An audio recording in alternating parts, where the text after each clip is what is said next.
I am Marcus James Dixon with Gold Derby, and we would like to welcome Maura Corey, one of the editors of Prime Video's Gen V, which, of course, is a spinoff of one of my favorite TV shows, The Boys.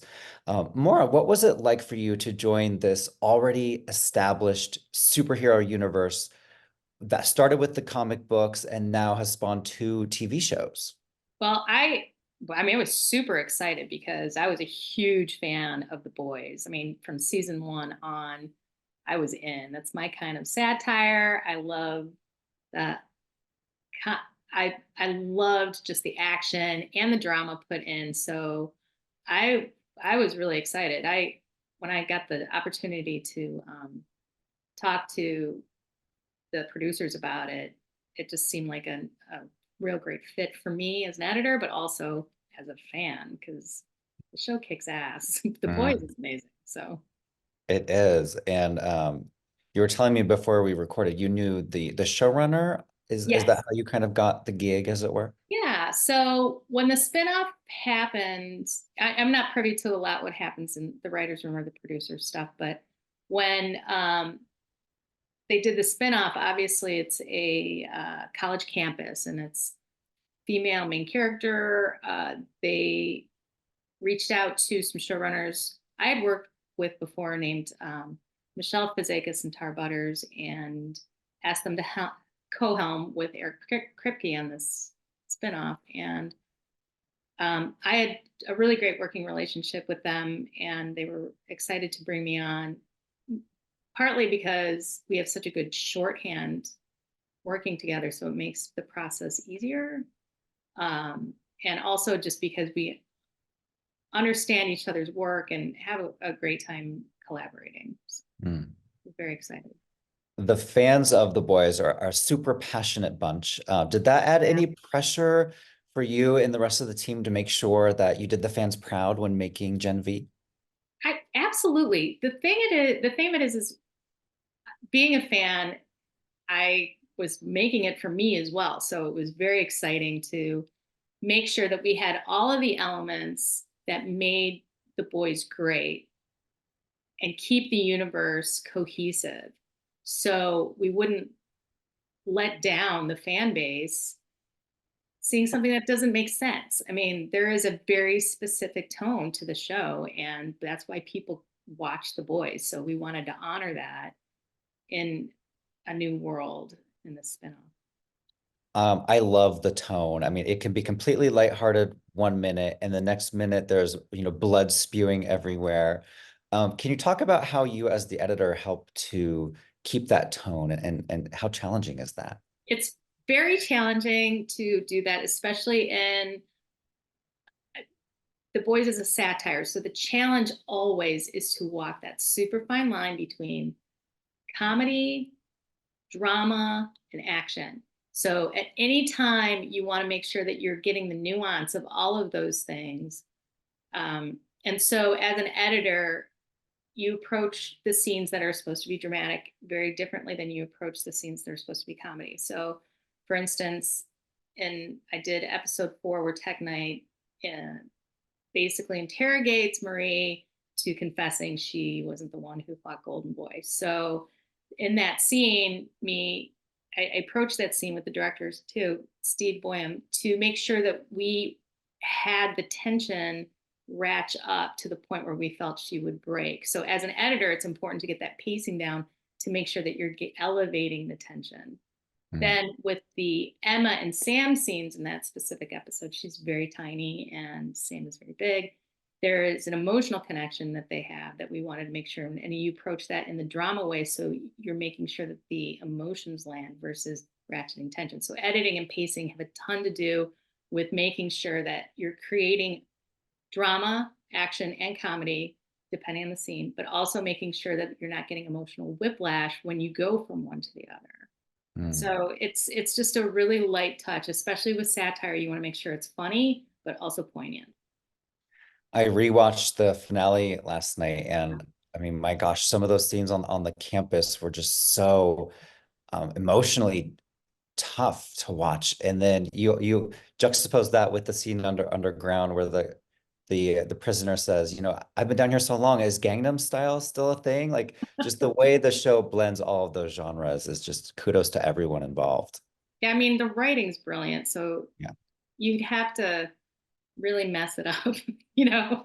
I mean, the writing is so brilliant, and being able to have, and this is what a joy is for me, especially since I do comedy and drama, being able to mix the two, and keeping those jokes alive and keeping them landing is what I think is really great. Because I do agree, I think the finale is a great example of trying to keep this high tension action campus chaos and then moving into scenes that have real emotional resonance, like Emma and Sam in the theater just breaking up, and the hospital scenes. You want those to stay very dramatic while still managing this. Mhm. Crazy things are going nuts, And heads are it, exploding. yeah. I love when the heads explode. More That's the of that. best. I know, I love it. Um, so we have a bunch of characters with superpowers, Mm. and it must make your job a little bit harder because I mean, here's Marie Moreau who can control blood Mm. and the blood is flying everywhere. What's your relationship like with the visual effects department? How does the editor work Yeah, with the VFX people? that's one of the things I love about doing VFX shows, especially Gen V. We worked hand in hand with the VFX department throughout the process to help temp timing her blood bending powers. So, for instance, I would finish what I thought would be a good edit for her fighting style. And then I'd send it off to the VFX editor and the producers, and we'd talk about what it looked like. And then they would send me back temp VFX, to which then I could look at it and go, is this too short, too long? Do we have, do we need more cutaways? Is it, how do we shape this to make it? Because if we didn't have that temping in, I don't necessarily know if it would have been as dynamic as it is. So the VFX team on both, I mean, it's the boys and Gen V are just incredible. And we do work very closely with them. And there's sometimes they do stuff on set that maybe doesn't work in the edit, or when we get down to VFX that we're like, maybe we should cut around this. There's a lot of ins and outs of working with the team to make sure that it's the best possible thing it can be. Another character I wanted to mention was Jordan Lee, the gender shifter. They can Mm. switch between male 1 second, female the next second. That must present an extra challenge for the editing team. You're constantly cutting between the two actors as the same person. Yeah, it's actually kind of crazy because they'll shoot female Jordan and then keep the camera rolling and swap in male Jordan and vice versa. Uh, and again, the VFX team, we weren't 100% sure how in the end it was going to look, because that can, that's a tough VFX to pull off, because it could look cheesy, and they just made it look amazing. So we did have some really fun edits too, though, where you might not notice that it's an in-camera edit, so it wasn't a VFX. So, for instance, there's scenes where you'll see um, someone fighting female Jordan, and then we go around the back of the person they're fighting, and all of a sudden it's male Jordan. There's an edit in there that you're not Mm. noticing, that's on the jacket, that all of a sudden makes the switch, and you just hear the sound effect, and it makes it really dynamic to see that. So there was a lot of practical and visual effects work that one goes into Jordan Lane, which is amazing. And both the actors Yeah, are amazing, so we did great. yeah, I've never really seen a character like that in all of Yeah, these superhero movies and shows. yeah, And another one, you mentioned her earlier, Little Cricket. She shrinks down, she gets bigger, she changes yeah. sizes. What sort of obstacles does that bring to the editing So what team? I loved what they did in this, because a lot of times the obstacle can be the actors talking to a script supervisor versus their acting partner, right? So especially because Cricket was done, or Emma was Cricket, whatever, was done on green screen for a lot of her stuff. So what they did was the Asa German was there talking to her, doing the scene with her at these green screen moments, so they could really connect, as opposed to having somebody just reading lines and the actor doing that. And actors do great doing that, but there's an extra added connection when you have your scene partner there doing it with you. Mm. So, and vice versa, when he was there looking at this table, you know, there's a scene where she's like super small and he's looking at this counter. I mean, nothing's there. So, you know, she's talking with him, and it just made it for me, and as an editor, it made the scenes really more dynamic, hearing them both together, even though what they weren't being filmed at the same time. So, you know, you're mixing performances, but they really had a good connection. And the two actors had amazing chemistry. So it really worked kind of all the way around. It was a real one of those happy accidents that you get. And there are two huge cameos at the end of season 1 in the finale. So spoiler alert, if anyone hasn't I watched mean, the if they finale haven't yet. seen it by now, I don't know what to do. I know. What was it like, you know, editing Anthony Starr as Homelander and Carl Urban as Billy Butcher? And those moments were just so iconic. And they were so great because obviously, you know, they've dialed in their characters. So I had the huge benefit of having someone who's already found the voice and the looks to come in and just deliver just amazing, just amazing performances in a very short period of time. So it was it was an embarrassment of riches because every line that they did, they were already tuned in. They knew what they were doing, and it was Mm. really, and it was fun, especially the Butcher. I mean, Homelander's freaking amazing. Every look he gave was hilarious and evil.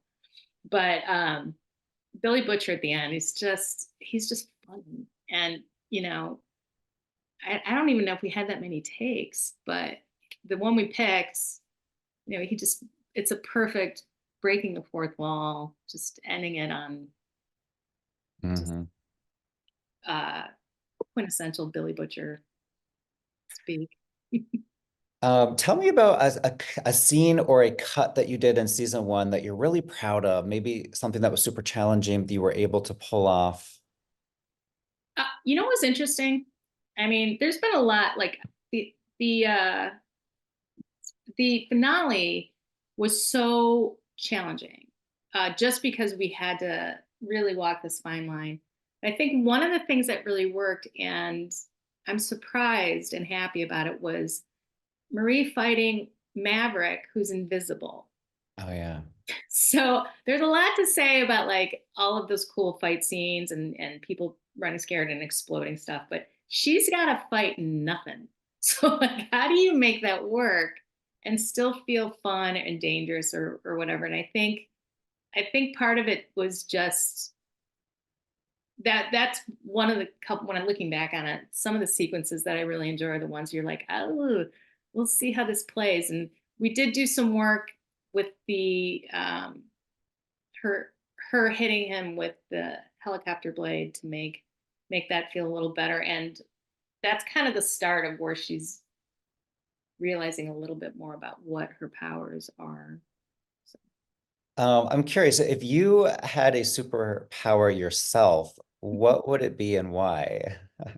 I will say that's a good question, and I've had thought about this from time to time. I I wish I had the ability to be a universal translator.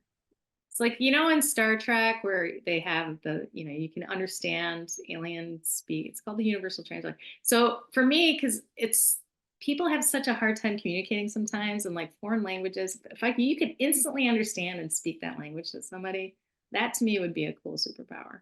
Mm, that's a And good one. Yeah. it's weird. I know most people would say invisible, but you know, Yeah. I think I would want to fly. yeah.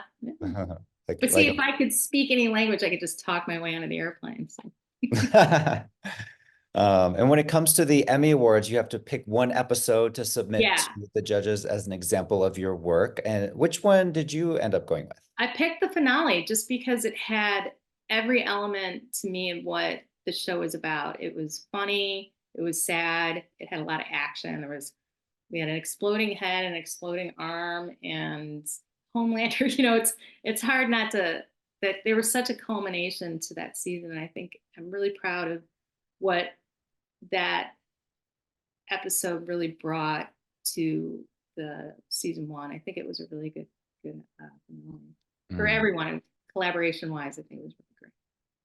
And we're all huge awards nerds at Gold Derby. You've actually received 3 Emmy nominations for your Yes. work editing the Academy Awards ceremonies.